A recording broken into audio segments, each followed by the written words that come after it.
టాటరా classic రెటినాలకు world class treatment ఇప్పుడు మన భీరంగూడలో American laser eye hospitals.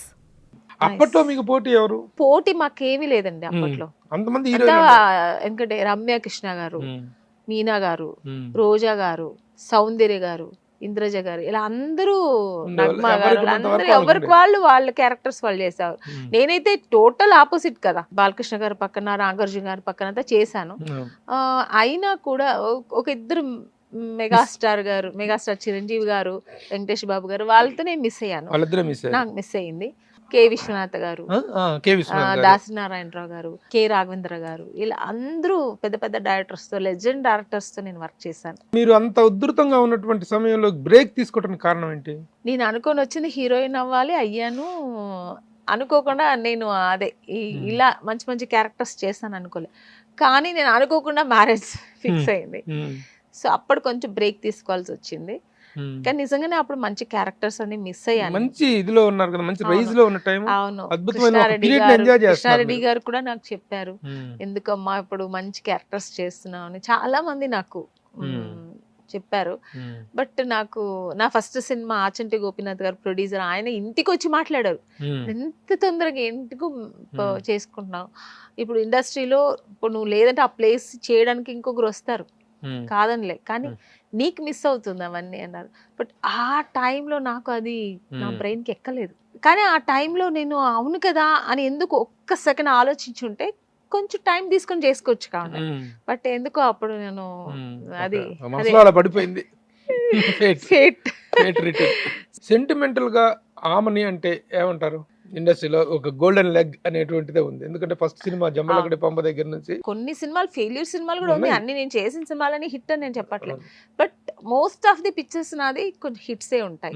ఒక ఆర్టిస్ట్ గా ఫుల్ ప్లెడ్జ్డ్ హ్యాపీనెస్ ఫీల్ అయిన ఆర్టిస్ట్ కి ఎన్ని సినిమాలు చేసినా ఆ ఫుల్ ప్లెడ్జ్ రాదండి. ఇంకా మంచి క్యారెక్టర్స్, ఇంకా నెక్స్ట్ సినిమా వచ్చాడు ఈ క్యారెక్టర్ నేను చేస్తుంటే బాగుండేది, ఒక సినిమా చూసాం అనుకుంటే ఈ క్యారెక్టర్ నేను కూడా చేస్తే బాగుండేది, ఇలా అనిపిస్తుంటది ఆర్టిస్ట్. అలా మిస్ అయిన క్యారెక్టర్స్ ఏంటి? సౌందర్య గారు చేశారు ఒక క్యారెక్టర్, అది నేను యాక్చువల్ గా నన్నే చూసారు వచ్చి, మా ఆయన బంగారు, ఆ సినిమా యాక్చువల్ నన్నే ఫస్ట్ అడిగారు. అలా అది కూడా నాకు చాలా బాధ, ఎందుకంటే మంచి కాకపోతే ఒక పక్కన నా ఫ్రెండే కదా చేసింది, సౌందర్య చేసినప్పుడు సో నాకంటే నిజంగా అమ్మాయి చాలా బాగా చేస్తుంది, నాకు ఎక్కడో ఒక హ్యాపీ కూడా. కానీ ఆ రోజుల్లో మీ హీరోయిన్స్ మధ్య కూడా చాలా మంచి ఫ్రెండ్షిప్ ఉండేది. అవును, ఎక్కడ మీరందరూ సెట్ లో కలిసి సెట్ లో రోజా గారు కూడా అప్పట్లో చాలా బాగా మాట్లాడేవారు. ఇప్పుడు ఏమి ఉండేవి అసలు. రమ్యకృష్ణ గారు కూడా, నేను ఫస్ట్ మూవీ మనం భీమవరం బుల్లోడ చేసేటప్పుడు అప్పుడే రిలీజ్ అయింది ఏది శుభలగ్నం. భీమవరం బుల్లోడ నేను కూర్చున్నాను ఫస్ట్ డే, రమ్యకృష్ణ గారు వచ్చి నా దగ్గర శుభలగ్నం చాలా బాగా యాక్ట్ చేసావు అమ్మని అని. అలా ఎవరు హీరోయిన్ కి ఎవరు అప్రిషియేట్ చేయరు. అప్పట్లో హీరోయిన్స్ అంత ఓపెన్ అప్ గా ఉండేవాళ్ళు, బ్రాడ్ మైండ్ గా ఉండేవాళ్ళు.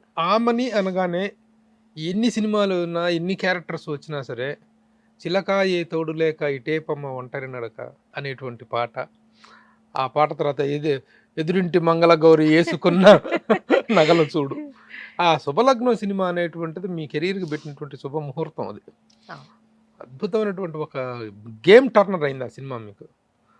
ఆ సినిమాకి మీకు అవార్డు రాలేదు, కానీ శుభ సంకల్పానికి మిస్టర్ పెల్లాంకి అవార్డు వచ్చింది బెస్ట్ యాక్ట్రెస్ గా.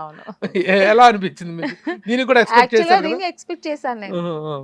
నేను ఎక్స్పెక్ట్ చేయలేదు మిస్టర్ పెల్లాంకి, దానికి వచ్చింది ఫస్ట్ టైం నాకు వచ్చింది. ఇంకా శుభ సంకల్పం అయితే పక్కన కమల్ హాసన్ గారు ఫస్ట్ టైం ఆయన యాక్ట్ చేశారు, మన కె విశ్వనాథ్ గారు అందులో ఆట బ్రహ్మాండంగా యాక్ట్ చేస్తుంటారు, వీళ్ళ పక్కన నాకు వచ్చింది. అదైతే నేను అస్సలు ఇంకా అంతకంటే అసలు ఎక్స్పెక్టే లేదు. రెండు సినిమాలకు దాంట్లో నటకెట్టేశారు రాజేంద్ర ప్రసాద్ గారు. సో వాళ్ళు అంటే నేను వాళ్ళు రాలేదని నేను చెప్పట్లేదు, వాళ్ళ పక్కన చేసిన సినిమాలకు నాకు వచ్చింది అన్నప్పుడు నాకు చాలా ఇంకా గర్వంగా ఉండింది. అంత పెద్ద సినిమాలో చేశాను, మంచి క్యారెక్టరు, నాకు అవార్డు రావడం చాలా అవి. బట్ శుభ లగ్నంకి స్టేట్ అవార్డు రాలేదు, కానీ బెస్ట్ సినిమా వచ్చింది, ఫిలింఫేర్ అవార్డు వచ్చింది, చాలా ప్రెస్టీజియస్ అవార్డు. అది మోహన్ లాల్ గారి చేతుల వల్ల తీసుకున్నాను. నాకు ఫేవరెట్ ఆర్టిస్ట్ ఆయన. సినిమా చూసిన తర్వాత మీ సంఘర్షణ ఏంటి?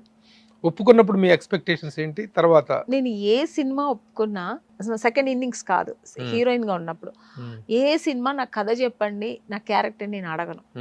ఎందుకంటే నేను చేసిన డైరెక్టర్ ఆల్మోస్ట్ డైరెక్టర్స్ అందరూ పెద్ద పెద్ద డైరెక్టర్స్, వాళ్ళ దగ్గర వెళ్ళి సార్ నాకు కథ చెప్తేనే నాకు కథ చెప్పండి నాకు నచ్చితే చేస్తాను అంత అనే ధైర్యం నాకు లేదు.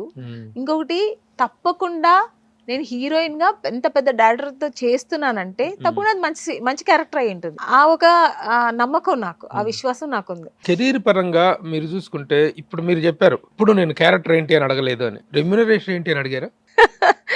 ఎందుకంటే రెమ్యునేషన్ కూడా నేను అడగను. ఎందుకంటే నేను డబ్బుల కోసం నేను సినిమాకి ఫస్ట్ ఆఫ్ ఆల్ రాలేదు. డబ్బులు సంపాదించాలనే ఎయిమ్ కూడా నాకు లేదు. డబ్బు సంపాదించడం మనకు కావాల్సినంత వరకు నేను బయట కూడా నేను ప్రొఫెషనల్ ఏ ప్రొఫెషనల్ అనే చేసుకోవచ్చు. అంతంత చదువుకున్నాను, ఇంకా చదువుకొని కూడా నేను చేసుకోవచ్చు.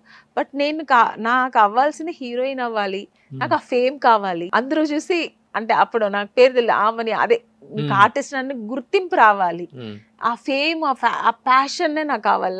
ఆ ప్యాషన్ తో వచ్చాను తప్ప సో డబ్బుల కోసం నేను రాలేదు. అందుకే నేను ఎక్కడ నేను డిమాండ్స్ కూడా చేసింది లేదు. Producer friendly heroine, producer friendly heroine నిజంగానే. ఎందుకు నాగార్జున గారు అడిగారు నేను ఒకసారి ఎయిర్పోర్ట్ లో, నేను నాగార్జున గారితో చెన్నై వెళ్తున్నాను ఒకసారి, అప్పుడు అడిగారు ఆమెని ఎవరు అమ్మ నన్ను ఎవరు లేరా రారా తోడు అన్నారు. లేదు సార్ నేను ఒంటరిగానే వస్తానంటే ఆయన ఒక నవ్వి హీరోయిన్ అంటే అమ్మ నాన్న తమ్ముడు అందరూ తోకంటే ఒక లైన్ ఉంటుంది నీకు ఎవరు లేరేంటి అన్నారు. రెండు బండ్లు ఉంటాయి వాళ్ళకి, ఒక ఫ్యామిలీకి ఒక బండి స్టాఫ్కి ఒక బండి అని. నాకు ఎప్పుడు ఉండదు, నా స్టాఫ్ నాతోనే ఉంటారు, నేను ఎప్పుడు ఒక బండిలో ఉంటాను. ప్రొడ్యూసర్ నేను ఎక్కువ ఖర్చు కూడా పెట్టించను. ఇక్కడ ఏది నేను డిమాండ్స్ ఏమి ఉండదు. నేను నా వర్క్ ఏదో నా ఇచ్చిన రెమ్యునేషన్ తీసుకొని అది కరెక్ట్ గా ఇస్తే చాలు అనుకునేదాన్ని. మాట్లాడిన రెమ్యునేషన్ కరెక్ట్ గా వస్తుంది. ఎన్నో చెక్కులు నాకు పాస్ అవ్వకుండా ఇంట్లో రోజులు అప్పట్లోనే. ఒక ప్రొడ్యూసర్ అయితే ఆయన కొత్త ప్రొడ్యూసర్, ఆయన ఇంటి దగ్గరికి వెళ్ళి సార్ డబ్బులు ఇవ్వండి సార్ నా డబ్బులు నేను వర్క్ చేశాను కదా అని అడిగిన రోజులు కూడా ఉన్నాయి. అలా తీసుకున్నాను. అంతేగాని డిమాండ్స్ ఎక్కడ ఉండదు, కంప్లైంట్స్ ఎక్కడ ఉండదు. ప్రొఫెషన్ ఎంజాయ్ చేశారు కానీ డబ్బు అనేటువంటిది ఎట్లాగో వచ్చి తీరుతుంది. అబ్సల్యూట్లీ ప్రొఫెషన్ ఎంజాయ్ చేశాను, నిజం చెప్తున్నాను 100%. ఇప్పుడు మరి ఆమెని ఫైనాన్షియల్ గా వెల్ సెటిల్డా? వెల్ సెటిల్ కాకపోతే నాకు ఎంత కావాలో అంత ఉంది, అది చాలా సఫిషియంట్ ఉంది నాకు.